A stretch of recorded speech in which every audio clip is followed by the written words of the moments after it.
He was a veteran of a war he never understood, now a blacksmith who only understood iron.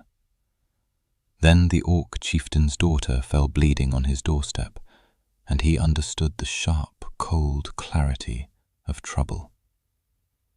The rain came down in sheets, a solid wall of grey that turned the world to mud and noise.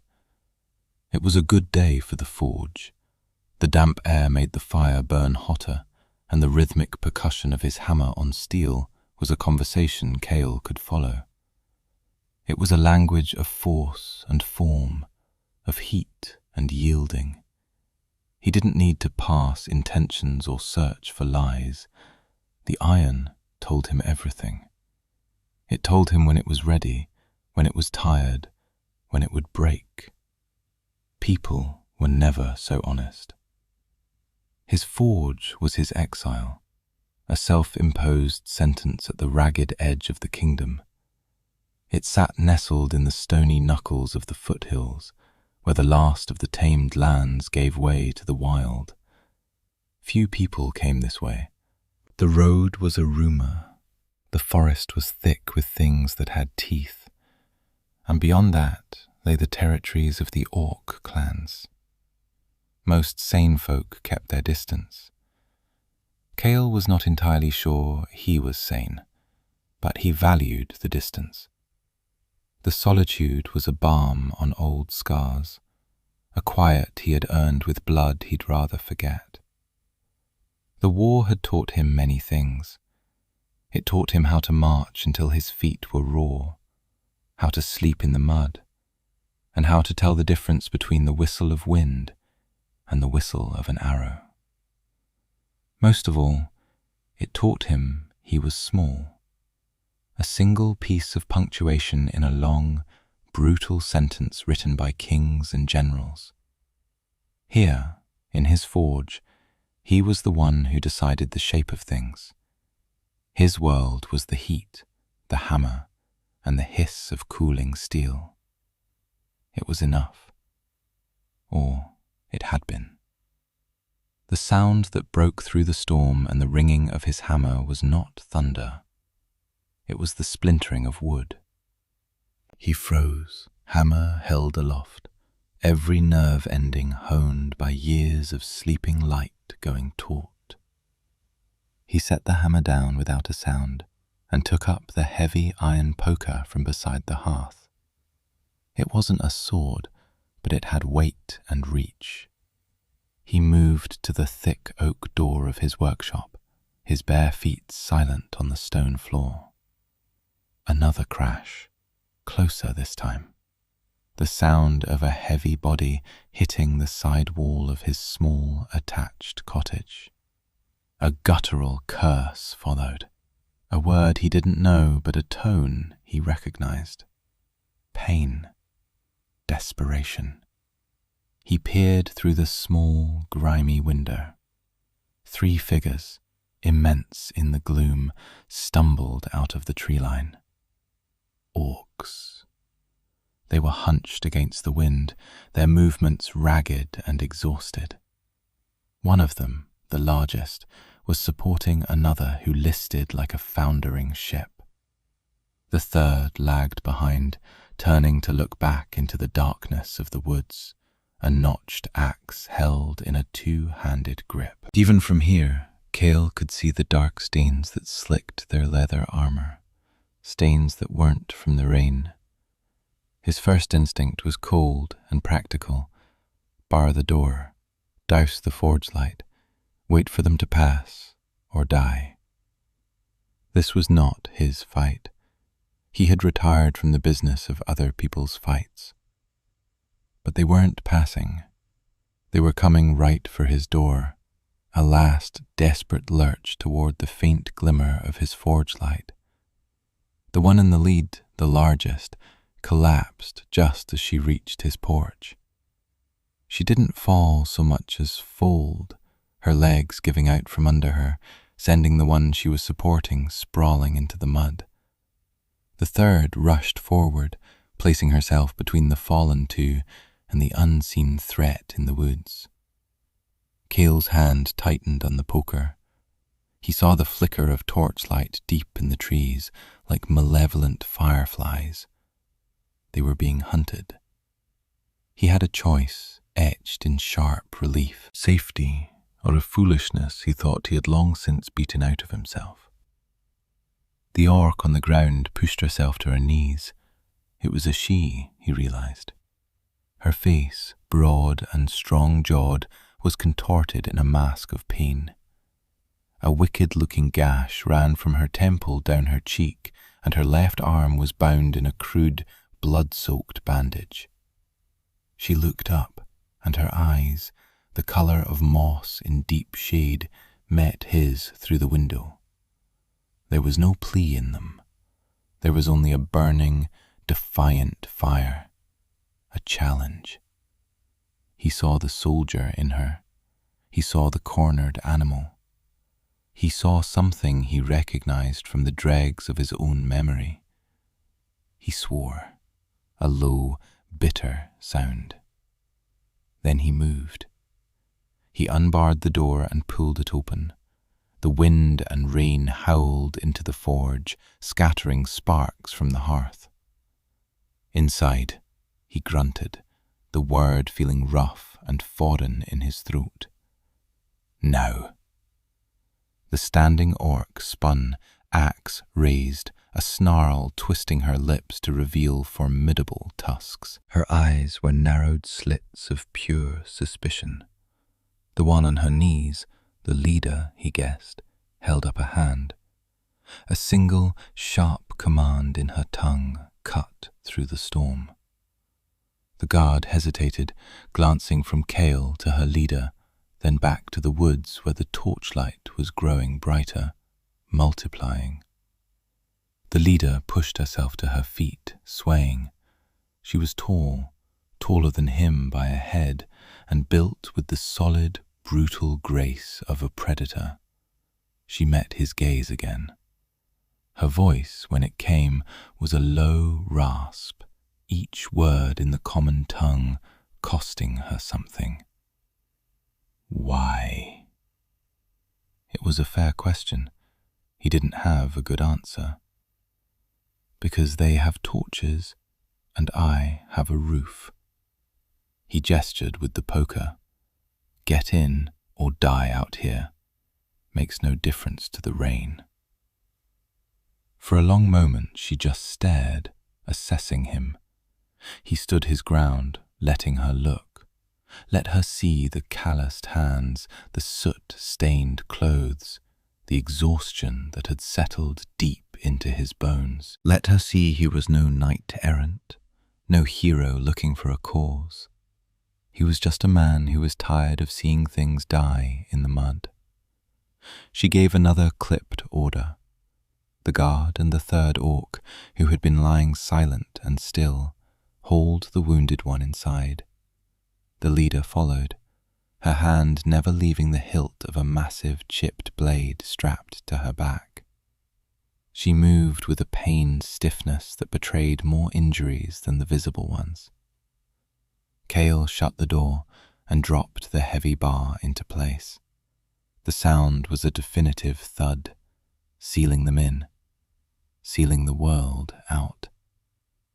The sudden quiet was heavy, thick with the smell of wet leather, blood, and the ozone tang of the storm.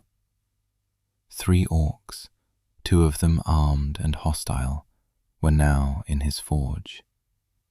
The torches in the woods were still out there. He had a feeling his quiet days were over. The forge became a tense, makeshift infirmary. Kael pointed with the poker toward the back, where he kept a pile of old blankets and straw for the occasional stray dog. There, put her down. The most severely injured orc was laid down with a grunt of pain. Her breathing was a shallow, wet rattle. Kael didn't need to be a healer to know that was a bad sign. The guard, her face a mask of granite hostility, stood over the patient, her axe held at a low ready.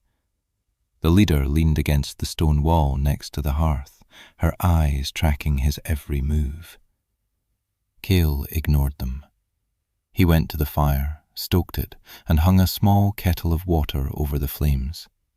He moved with the deliberate economy of a man who lives alone and knows where every single thing belongs. He pulled a small wooden chest from under his workbench.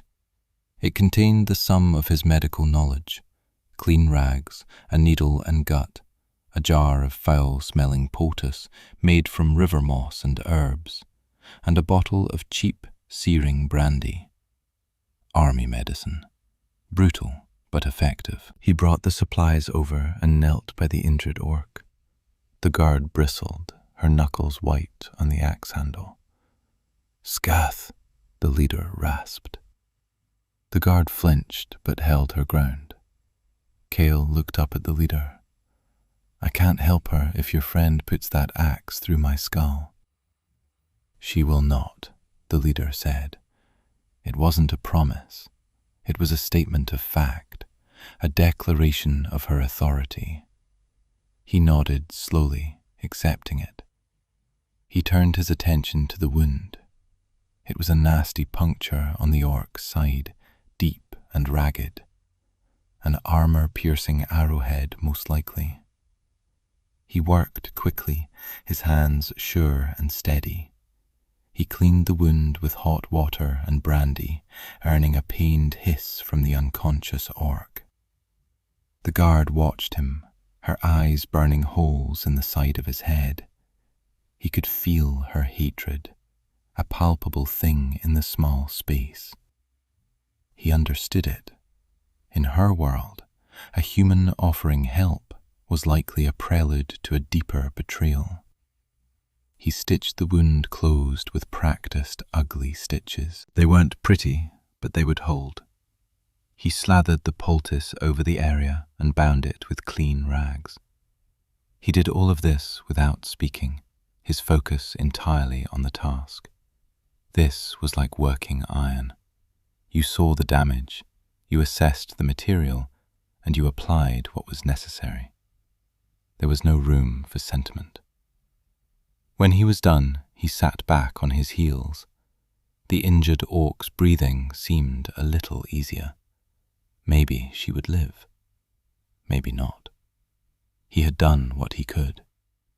He rose and turned to the leader. "You're next." She stared at him, her expression unreadable. The cut on her face was ugly, but it had stopped bleeding. Her real problem was the crude bandage on her arm. It was soaked through. "I am fine," she stated, her voice like stones grinding together. "No," Kael said, his own voice flat. "You're not. That arm will go bad if it isn't cleaned. You'll lose it, or it will kill you." He held out a strip of clean rag. "Let me see it." She didn't move for a long time. The only sounds were the crackle of the fire and the drumming of the rain. The guard, Urka he now assumed from the leader's earlier word, watched the exchange, her head swiveling between them. Kael held the leader's gaze, not challenging, not pleading, just waiting. It was her choice. Finally, with a slow, deliberate movement, she pushed herself off the wall and came toward him. She sat on the anvil stool, a throne of worn wood and iron, and held out her arm. Kael carefully unwrapped the bandage. The leather beneath was sliced clean through, and the flesh was laid open to the bone. A clean cut, at least, a sword or a heavy axe. He worked in silence again, cleaning and stitching. Her skin was tough, like old leather, and the needle took effort to push through. She didn't so much as flinch, though he saw the muscles in her jaw bunch tightly. Her control was absolute. He wrapped the arm, his movements efficient. "Done," he said, stepping back. She flexed her fingers, testing the bandage. She looked from her arm to his face, You were a soldier. It wasn't a question. A long time ago, he replied, gathering his supplies.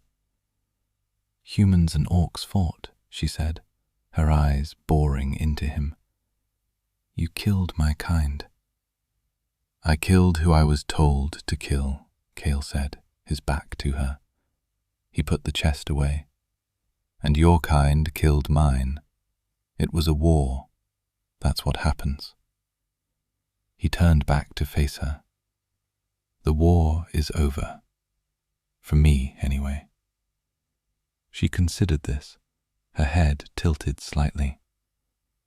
You ask for no payment. I asked you to come inside, he corrected. Payment is for a service. This is just keeping the storm out. He gestured vaguely at the room. There is broth in the pot and bread on the shelf. The floor is dry. He retreated to his own corner of the forge, to the familiar comfort of his tools and his workbench. He picked up a piece of metal he had been working on, a simple hinge, and examined it, though he didn't really see it. He had offered them sanctuary. He had tended their wounds. Now a fragile, unspoken truce settled over the room. But truce was just the pause between fights. He knew that much from the war. And the torches were still out there in the rain. Later, as the storm began to recede, replaced by a sullen quiet, he watched them. The guard, Urka, ate the bread and broth he'd offered with a sullen ferocity, her eyes never leaving him. The wounded one, Zala, slept a fitful, feverish sleep. But it was the leader who drew his attention. Grusha. He had heard the other one whisper her name. She took the bowl of broth he offered, her scarred fingers wrapping around the warm wood. She ate slowly, deliberately, as if measuring out her energy. When she finished, she set the bowl down carefully. She did not thank him. He had not expected her to. Gratitude was a luxury, and these were not people who had room for luxuries. As the hours bled into one another, a deep weariness settled over the forge. Kael took his usual spot in a rickety wooden chair by the dwindling fire, a heavy blanket over his lap. It was his bed most nights. He had pointed the 3 orcs toward his small cot in the corner, a simple straw-stuffed mattress. It was all he had. Urka eventually settled near the door, her back to the wall, axe across her lap. A sentinel. Zala remained unconscious. Grusha, however, did not lie down. She paced for a time, a caged beast, testing her stitched arm, her movements still stiff with pain. Then she found a spot against the forge's main stone column, a pillar that supported the heavy roof beams. She slid down the stone until she was in a sitting position, but her back was ramrod straight. She drew her greatsword from its sheath and laid it across her thighs. Her eyes closed, but her head didn't slump. Her entire body remained coiled, a spring wound tight. Kael watched her from beneath lowered eyelids, feigning sleep. He saw the subtle tension in her shoulders, the way her hand rested on the hilt of her sword, her thumb tracing the worn leather grip. An hour passed, then another. Urka began to snore softly, a low rumble like distant rockfall. Zala moaned in her fever sleep, but Grusha did not move. And then, slowly, with an immense effort of will that was visible even in the dim light, she pushed herself up. She stood with her back pressed flat against the stone pillar, her knees slightly bent. Her eyes were closed, her breathing deep and even. But she was standing, asleep, on her feet. He understood then. It wasn't just pride or the discomfort of a strange place. It was fear. a deep, ingrained terror that forbade the vulnerability of lying down. To lie down was to be helpless. To lie down was to be at the mercy of the knife in the dark, the silent arrow, the betrayer in your own camp. She was a leader, hunted and wounded, and she was so afraid, so conditioned by peril, that even in the depths of exhaustion, her body refused to grant her the simple peace of rest. Standing, she could be on her feet and fighting in an instant. He saw the immense weight she carried, the responsibility for the 2 warriors with her, the burden of whatever failure had sent her fleeing into the night. It was a weight far heavier than her armor or her sword. He felt a strange, unwelcome stirring of something that was not quite pity, but closer to a shared understanding. He knew what it was to feel hunted. He knew what it was to sleep with one eye open, waiting for a threat that was always just beyond the firelight. He pulled his own blanket tighter around his shoulders. The night was long, and the quiet in the forge was heavy with the things that kept warriors awake, or, in her case, standing. The next few days fell into a strange, silent rhythm, a domesticity laced with the constant humming tension of a drawn bowstring. Kael worked. It was all he knew how to do. He fired the forge, the bellows breathing a familiar sigh, and the hammer rang out its steady, comforting song. He repaired a broken plough for a farmer from the valley, straightened a set of bent horseshoes, and began the slow, methodical process of forging a new axe head. The work grounded him, kept his hands busy and his mind from dwelling on the 3 enormous, dangerous guests who now inhabited his life. They watched him. At first it was with pure suspicion. Urka, the guard, would stand for hours near the door, her arms crossed over her broad chest, her expression sour. She looked at his tools as if they were weapons, at his movements as if they were threats. Grusha was more subtle. She would sit by the hearth, sharpening her massive sword with a whetstone, her eyes lifting every so often to study him. She watched his hands, the way he handled the glowing metal, the precise, powerful blows of the hammer. He felt her gaze like a physical weight, analytical and appraising. She wasn't just watching a man. She was studying a craftsman, gauging his strength, his skill, his endurance. Slowly, a thaw began. It was not in words. Words were still a scarce and carefully hoarded commodity. It began with actions. On the 3rd morning, Kael woke to find the woodpile next to the forge neatly stacked. The logs split with a brutal efficiency that his own tired arms could not match. He looked over at Grusha, who was tending to Zala, changing her bandages with surprising gentleness. She did not look at him, but he knew. It was her work, a silent contribution, a payment in labor for the shelter he provided. The next day, it was Urka. He returned from checking his snares in the nearby woods, empty as usual, to find she had hauled 2 heavy buckets of water from the stream and refilled his quenching trough. She gave him a short, grudging nod as he entered, then immediately returned to her post by the door, as if embarrassed by the act of helping. They began to contribute in small, practical ways that fit the rhythm of his life.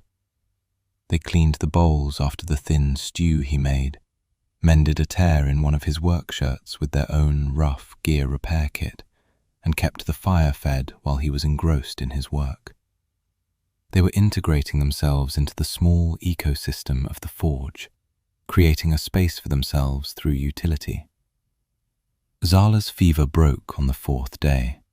Her recovery was slow, but the wound Kael had stitched was clean and free of infection.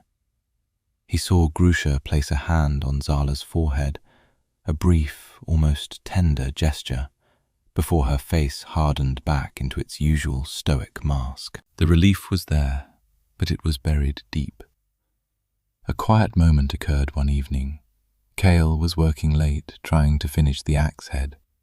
The light was failing, and the forge was cast in deep shadows in the pulsing orange glow of the coals.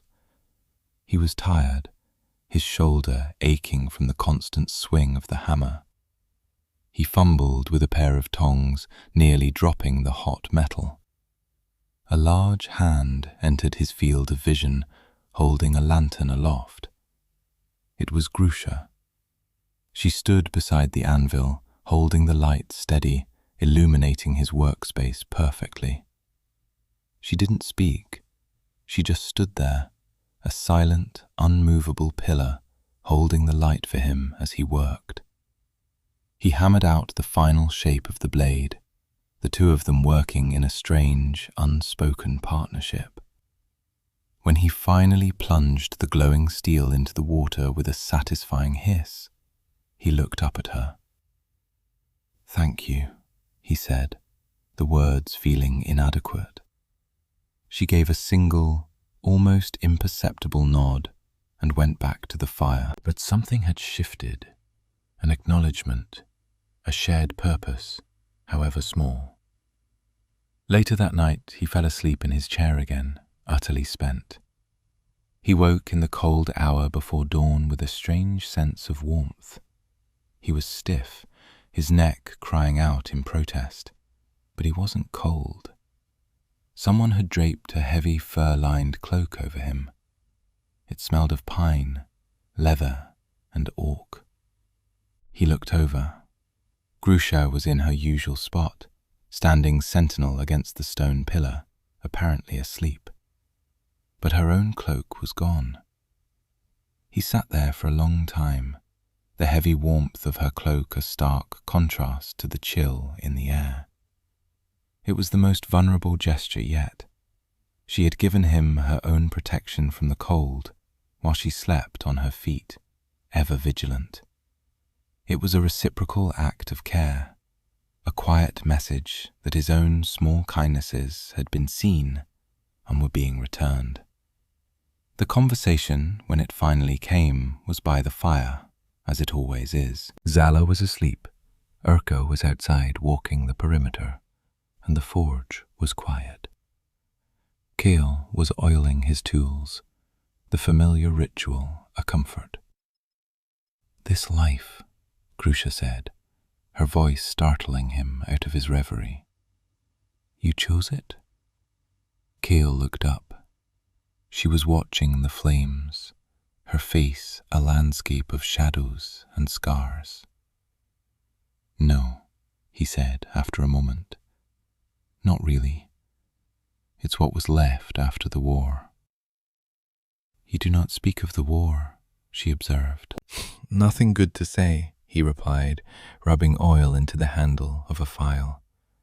"I was a spearman in the 3rd Levy, just a body to fill a rank. We marched, we fought, we died. I just got lucky.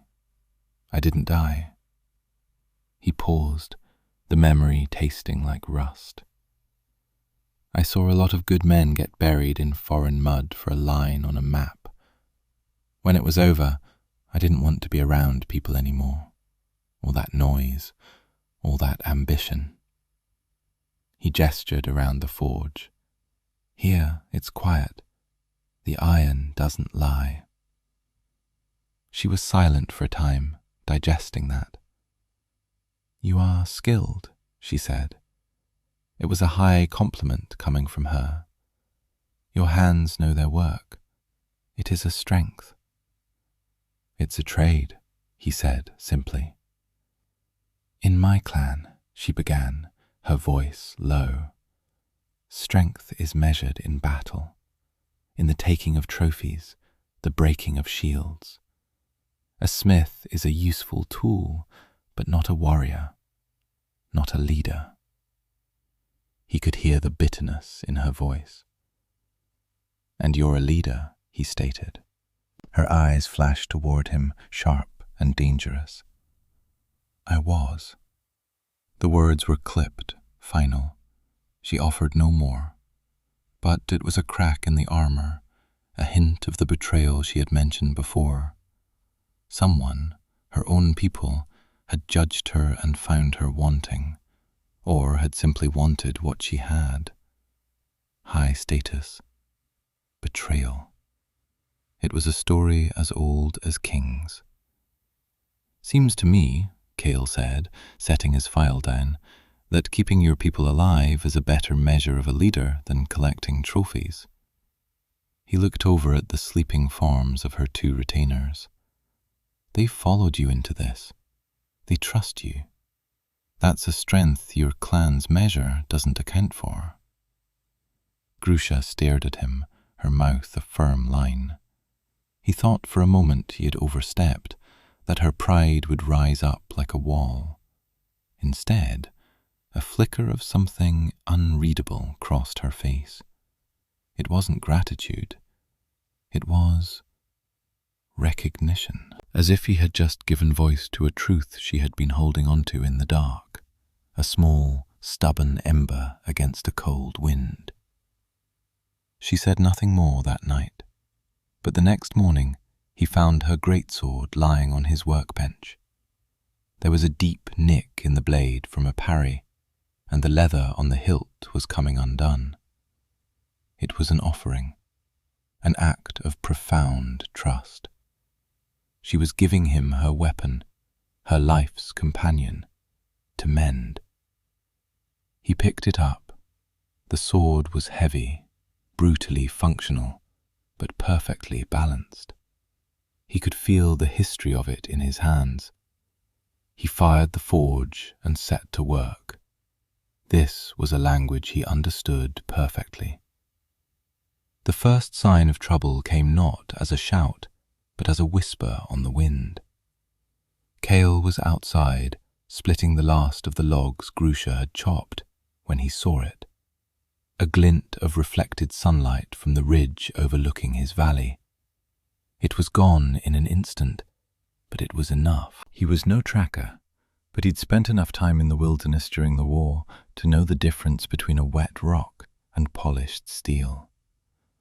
He went back inside, his face grim. Someone's on the ridge, he said, his voice low. Urka was on her feet instantly, her hand gripping her axe. Grusha rose from where she had been watching Zala, her movements fluid and silent. How many? Just one, I think. A scout. Gorax, Grusha said, the name tasting like poison in her mouth. He is patient. He will send scouts before he sends his killers. The fragile peace of the last week shattered. The tension was back, a cold, sharp thing that filled every corner of the forge. Urka took up a position by the window, peering out through a crack in the shutter.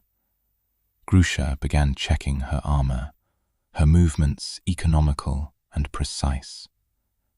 Zala, now able to sit up, began methodically sharpening a set of throwing knives, her face pale but determined. They were a war band, however small, preparing for a fight. Kael felt like a ghost in his own home. This was their world, their battle. He was just the man who owned the building. Your knowledge of this land, Grusha said, turning to him. What are the approaches?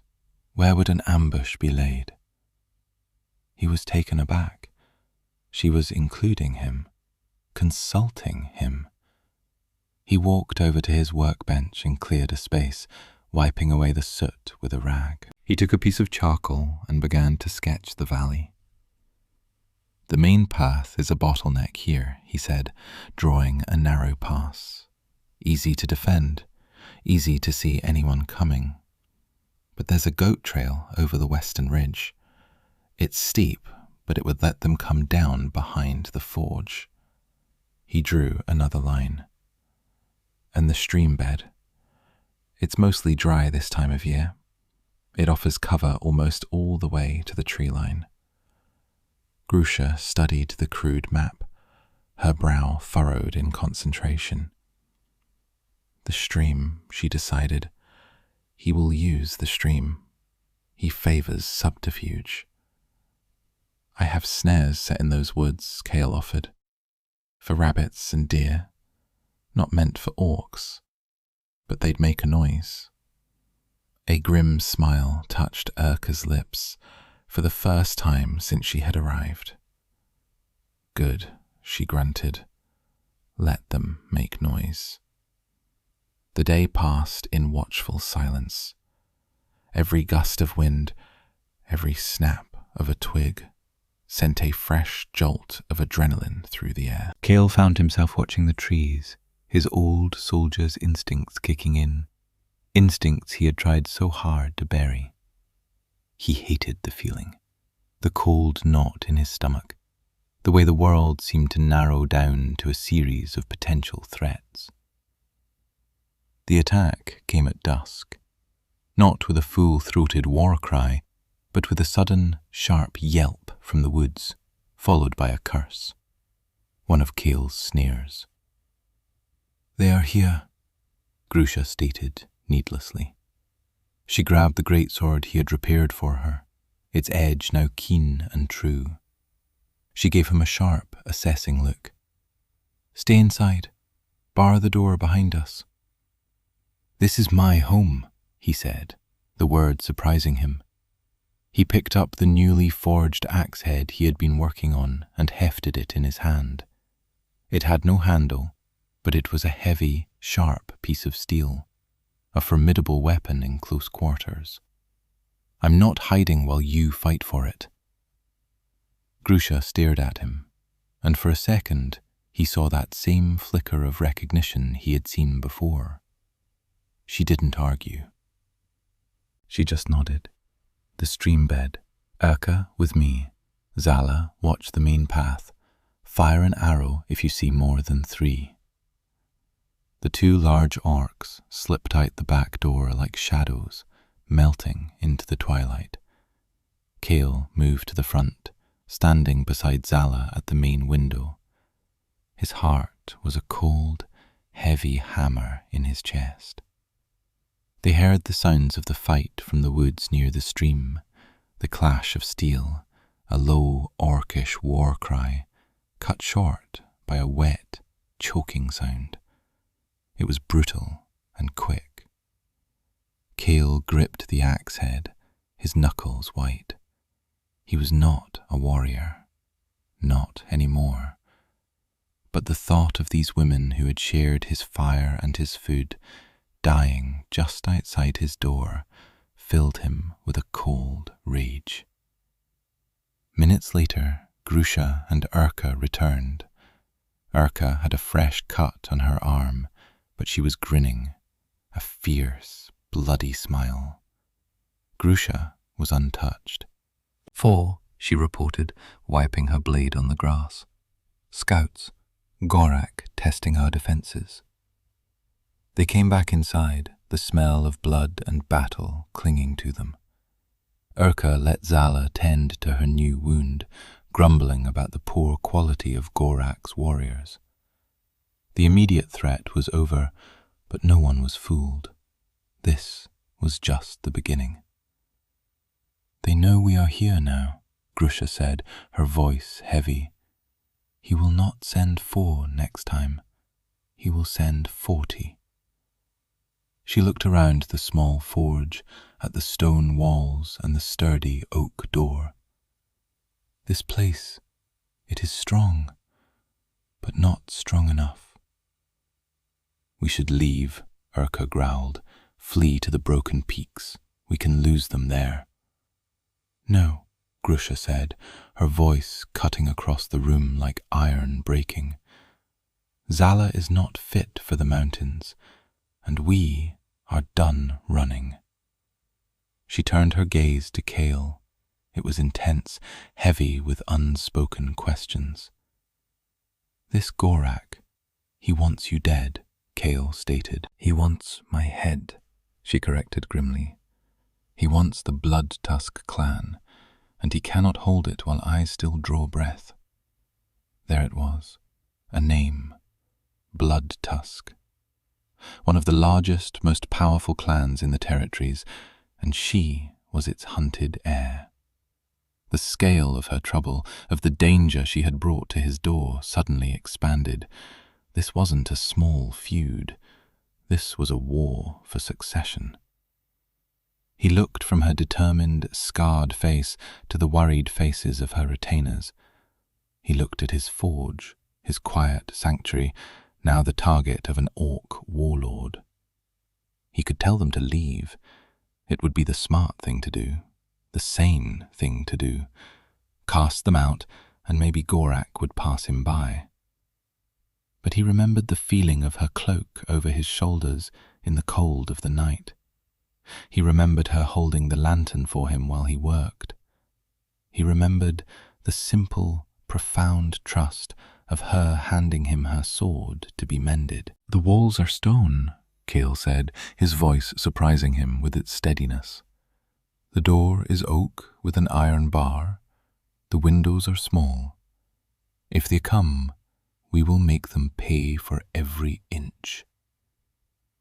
He had made a choice. He just wasn't sure if he had chosen to make a stand or chosen to die. The calm that followed the skirmish was worse than the fight itself. It was a dead, heavy silence, pregnant with menace. They knew Gorak was coming. The only question was when. Kael and the 3 orcs spent the next 2 days turning the forge into a fortress. Kael's practical mind, honed by years of engineering simple solutions for complex problems, took over. He showed them how to brace the main door with angled timbers. They barricaded the smaller windows with sacks of coal and scrap iron, leaving only small slits to see and shoot through. He dug a small, shallow trench just outside the back door, a place to trip up a charging enemy in the dark. The orcs worked with a grim, tireless energy. Berka's strength was a force of nature. She lifted beams Kael could barely drag. Zala, though still weak, sat for hours fletching arrows, her hands moving with deft precision. And Grusha was the center of it all, a whirlwind of focused activity. She moved with a purpose that seemed to sharpen the air around her, issuing commands, checking their work, and always watching the tree line. In the midst of the preparations, a new arrival appeared. Not an enemy, but a friend. A young orc, barely more than a boy, stumbled out of the woods, ragged and exhausted. He was one of Grusha's loyalists, a runner sent from the clan holdings with news. He spoke to Grusha in their harsh, guttural tongue, his words tumbling out in a rush of panic and despair. Kael couldn't understand the words, but he understood the tone. It was the sound of a world collapsing. When the runner was finished, Grusha stood still for a long time, her back to the room. When she finally turned, her face was carved from granite. All the warmth, the brief flashes of camaraderie that had grown between them, was gone. She looked at him, but her eyes seemed to see something far away, something terrible. "Gorak has named me outcast," she said, her voice flat and devoid of emotion. "He has declared me unclean, a traitor who consorts with lesser races." Her eyes flickered over Kael, and for the first time he felt the sting of that phrase. "He has told the clan that I have forsaken the ways of our people, that I hide in the den of a human." The runner, emboldened, or perhaps just foolish, spat on the floor near Kael's feet. "He says you have tainted her honor," the boy snarled in broken common. Urka cuffed the boy on the back of the head, hard enough to send him stumbling. "Silence," she commanded. But the damage was done. The truth of her identity and his place in it hung in the air between them. She was not just a warrior in trouble. She was Grusha, daughter of the old war chief, rightful leader of the Blood Tusk clan. And he was the human, the blacksmith, the convenient hiding place that was now being used as a weapon to destroy her reputation. A cold, bitter feeling coiled in Kael's gut. It was a familiar sensation, the feeling of being a tool in someone else's grand design. He had been a tool for the king's army, and now he was a tool for an orc chieftain's political rival. He looked at Grusha, at her stoic, unreadable face, and felt a profound sense of betrayal. Had any of it been real? The shared work, the quiet moments by the fire, the cloak in the night? Or had it all been a calculated means of securing a safe haven? He felt small again, a footnote in her epic story. The blacksmith, the human. He turned away from her and went back to his work, sharpening the makeshift axe he'd made for himself. His movements were jerky, angry. The ringing of steel on whetstone was sharp and violent. "Kael," she said, her voice softer now. He didn't look at her. "So, I'm your excuse," he said, the words tasting like ash. "The reason you're unclean. Handy?" "That is not," she started, but she didn't seem to have the words or perhaps the will to finish. Before anything more could be said, a horn blast echoed through the valley. It was a deep, mournful sound, full of primitive power and menace. The final siege had begun. Gorak did not send 40, he sent 100. They poured out of the woods, a wave of green skin, black iron, and brutal purpose. They were not scouts, they were warriors, bellowing their clan's war cries, their axes and swords held high. The battle was a nightmare of noise and chaos. Arrows thudded into the wooden shutters. Heavy bodies slammed against the door, making the timbers groan. Kael found himself fighting alongside the orcs, a strange, desperate alliance born of necessity. Zala fired arrows from one window slit, her shots methodical and deadly. Urka stood by the door, her axe ready to meet the first warrior who broke through. Kael was everywhere. He used his knowledge of the forge as a weapon.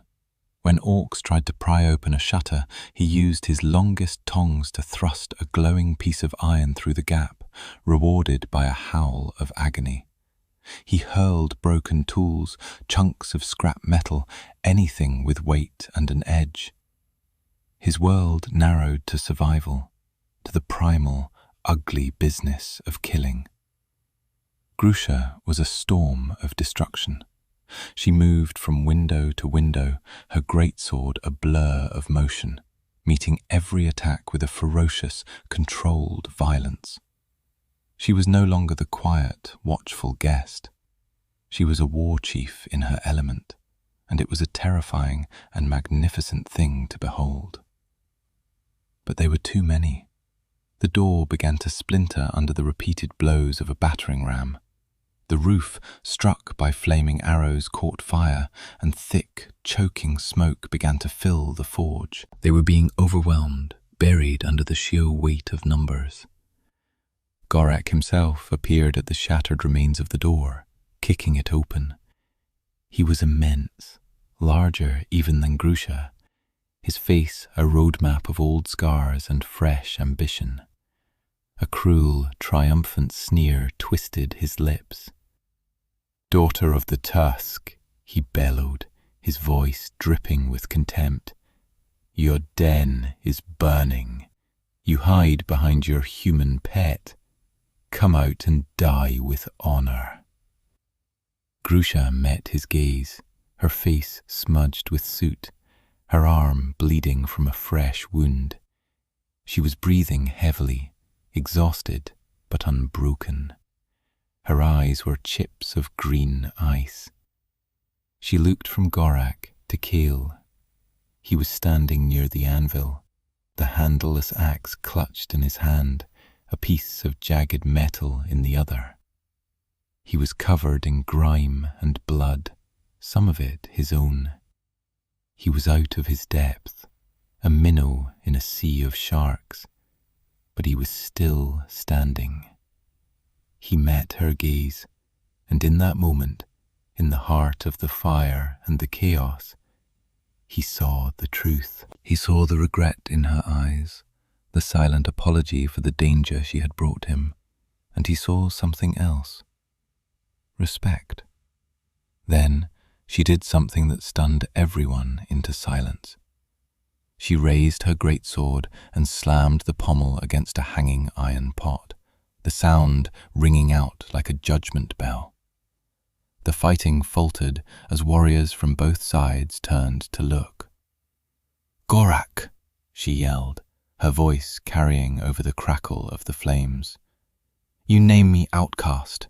You say I am tainted." She took a step forward, placing herself between Kael and the doorway. "I am Grusha, daughter of Korak, of the Blood Tusk clan, and I choose my hearth. I choose my kin." She turned her head, her fiery gaze locking onto Kael. Her next words were not shouted, but spoken with a clear, ringing intensity that cut through the din. In front of her loyalists, in front of her enemies, she made her declaration. "Kael of the Forge," she called out, using a formal address he had never heard before. "Your iron is true. Your heart is stone. Your hearth has sheltered my blood. I offer you the Hearth Pact. Stand with me. Be my shield brother, my forge chief. Stand beside me as my mate, and let our strength be forged as one." The world stopped. The fire roared, the wounded groaned. But all Kael could hear was her voice. It was a political statement, a defiant roar against her clan's traditions. It was a proposal of alliance, of partnership. It was an offer of a future made in the heart of their shared destruction. He looked at the burning ruins of his quiet life, at the snarling face of the warlord in the doorway, and at the fierce, proud orc woman offering him a life of fire and blood at her side. The choice was simple: annihilation and peace, or survival and war. Kael looked at Grusha, at the absolute conviction burning in her eyes. The Hearth Pact, mate, forge chief. The words echoed in the smoky air, each one a stone dropped into the quiet pool of his life. For a moment he felt the old, familiar bitterness, the sense of being a piece on someone else's board. She was cornered, her honor challenged. Was this just a desperate gambit, a way to legitimize her association with him, to turn Gorak's insult into a statement of strength? He looked past her to Gorak, whose face was a mask of incredulous fury. The usurper saw a political move, a shocking but clever tactic. He saw a human pawn being elevated in a game of orcish power. But Kael saw something else in Grusha's gaze. He saw the woman who had held the lantern for him, the warrior who had covered him with her own cloak.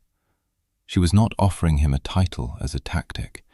She was offering him a place.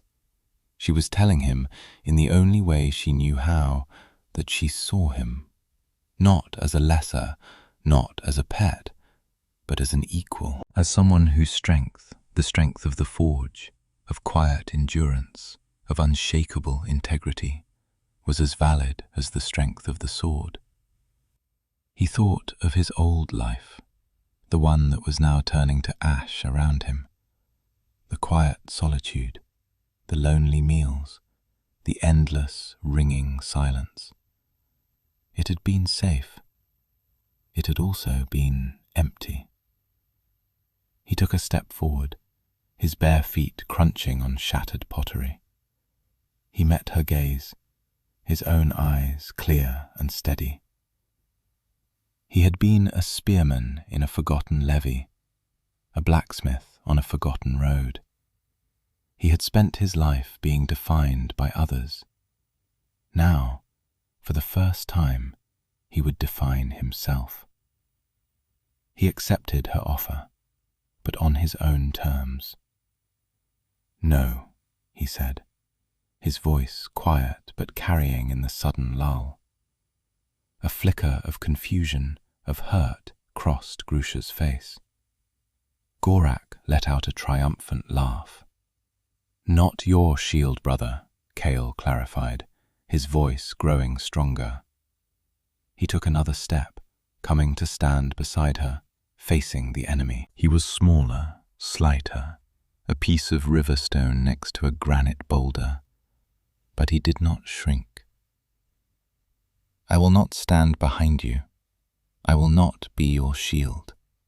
He lifted the handleless axe head.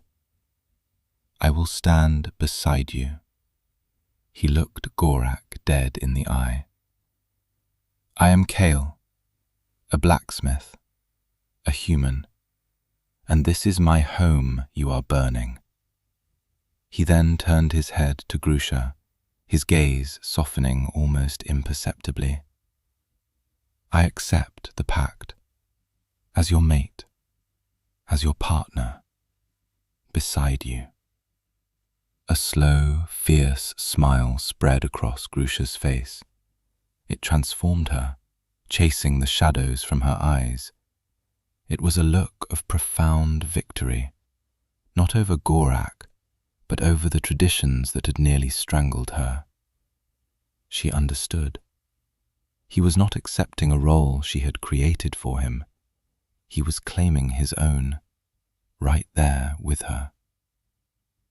"Beside me," she echoed, the words a vow. Gorak's laughter died in his throat. He saw it then. This wasn't a political maneuver. It was real.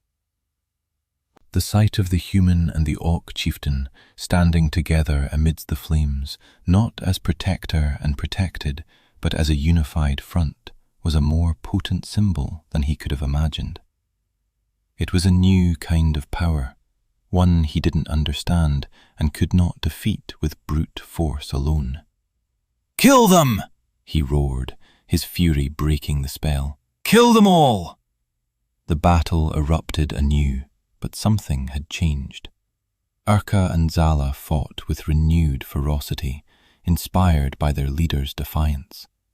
The young runner, who had cowered in a corner, now grabbed a fallen spear and joined the fray. They fought their way out. It was not a retreat, it was a breakout, a focused, brutal exodus from the ruins. Kael fought with a cold, desperate clarity he hadn't felt since the war. He was no swordsman, but he knew angles, weight, and leverage. He used the environment, tripping enemies, using the heat of the fire to his advantage. He looked at Grusha, who was tending to Urka's wounds by the pale moonlight. She looked back at him, her eyes asking a silent question. Was he sorry? Did he regret his choice? He shook his head, a small, definite movement. His old life was ash, but for the first time in a very long time, he was not alone. The road ahead was uncertain and filled with peril, but he would not be walking it as a ghost of the past. He would be walking it as Kael of the Forge, beside the war chief of the Blood Tusk. The months that followed were a blur of hardship and movement. They were fugitives, a tiny clan of 5 moving through the wilderlands, always watching their backs. They hunted, they foraged, and they fought. Small skirmishes with Gorax patrols, chance encounters with suspicious human woodsmen, and the daily battle against hunger and the elements. During this time, Kael's place within the group solidified. He was not their best fighter, and he knew it, but his other skills, the ones Grusha had called a strength, proved indispensable. He knew how to find dry tinder in a rainstorm, how to purify water, how to set a snare that would actually catch something. He could repair their worn boots with scraps of leather and mend a broken axe handle so it was stronger than the original. He was the quiet, steady foundation upon which their survival was built. The other orcs, even the once hostile Urka, came to rely on him. They began to see him not as the human, but as Kael, the one who could fix things, the one whose quiet presence was a comfort around the small, nervous fires they built each night. He never tried to be one of them. He never tried to adopt their ways or speak their language beyond a few essential words.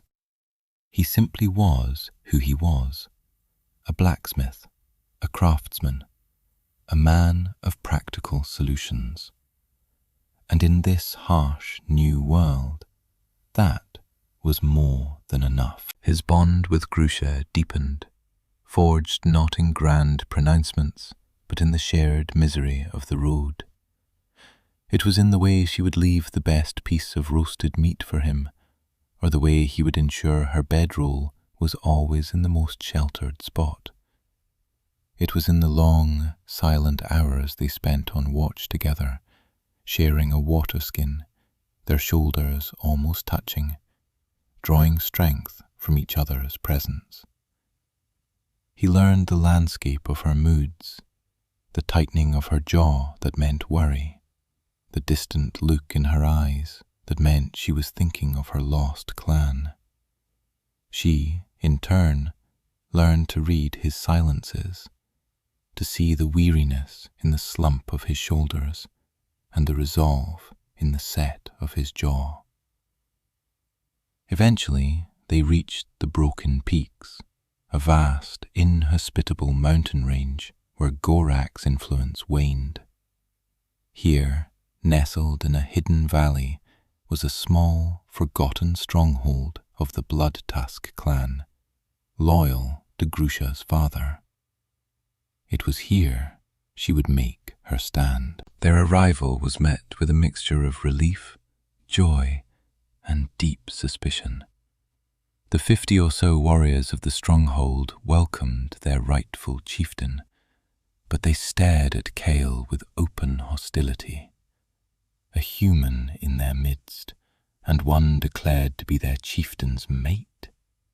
It was an insult to their traditions, a stain on their honor. He was a constant, walking reminder of Gorax's accusations. The prejudice was a heavy cloak. Orcs would spit on the ground as he passed. They would fall silent when he entered the communal hall. Whispers followed him everywhere. Human filth. The chieftain's pet. Weakling. Kael endured it with the same quiet stoicism he endured everything. He did not rise to their taunts. He did not try to win them over with words. He knew words were useless here. He had to speak the only language he was fluent in. He found the ruins of an old forge at the back of the stronghold, a place that had been abandoned for generations. It was little more than a pile of rocks and a rusted anvil. He set to work. He rebuilt the hearth stone by stone. He crafted a new set of bellows from scavenged wood and hide. He spent days searching the mountainside for veins of iron ore. Slowly, painstakingly, he built a new forge from the ashes of the old one. The clan watched him, their contempt slowly mingling with a grudging curiosity. They saw him work from dawn until dusk, his body slick with sweat, his face black with soot. They saw the sheer, unyielding stubbornness of him. The first thing he made was not a weapon. It was a set of new hinges for the stronghold's splintered gate. He presented them to the gatekeeper, a grizzled old orc with one eye. The orc grunted, examined the hinges with a critical eye, noted their strength and clever design, and then installed them without a word. But the next day, a piece of roasted meat was left for Kael on the anvil. He began to mend their things, a broken shield buckle here, a dented helmet there. He sharpened their axes until they could shave with them. His work was impeccable, better than anything the clan had seen before. He did not ask for payment or thanks. He simply did the work. His skill became his voice, his integrity his shield. The turning point came when he began to forge new weapons. He didn't just copy their designs, he improved them. He changed the balance of their swords, making them quicker. He reinforced their armor at the weak points he had noticed in their battles. He created arrowheads that could pierce the thickest shields. He was not just a smith, he was an artist, an innovator. Warriors began to seek him out, not with taunts, but with requests. They started to call him Forge Chief, first with irony and then with genuine respect. They saw that his strength, the strength Grusha had seen, was making their own clan stronger. One evening, months after their arrival, Grusha came to the forge. It was a living place now, breathing heat and steam, the air ringing with the song of his hammer. She was preparing for a raid, a bold strike against one of Gorak's supply lines. She was wearing a new breastplate, one he had spent a week crafting for her.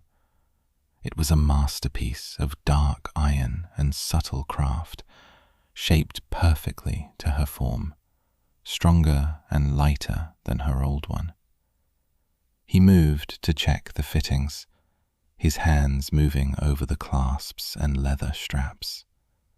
The motion was familiar, echoing that first time he had tended her wounds in his old forge. An act then fraught with tension and mistrust. Now, it was an act of intimacy, of shared purpose. His calloused fingers brushed against the skin of her neck, and she did not pull away. She placed her hand over his, stilling his movements. Her hand was large and scarred, but her touch was gentle. "They see you now," she said, her voice a low rumble. He just nodded, his throat tight. He looked at her, truly looked at her. She was no longer the desperate fugitive who had collapsed on his doorstep. She was a leader, confident and strong, her clan reforming around her, drawn to her unyielding will. And he was no longer the lonely, resigned blacksmith hiding from the world. He was the Forge Chief, his hands and his heart dedicated to a cause, to a person. "The Hearth Pact is strong," she said. It was not a question. "It is," he replied, his voice rough. forged in fire. She smiled, that same fierce, beautiful smile he had seen in the ruins of his home. He had lost everything that night, only to find a purpose he never knew he was looking for. He had been a man who understood only iron, but now he understood that a life, like a blade, is not defined by the metal it is made from, but by the fire it endures and the hands that give it shape. And his life, impossibly, had been shaped into something strong and true, right here beside her.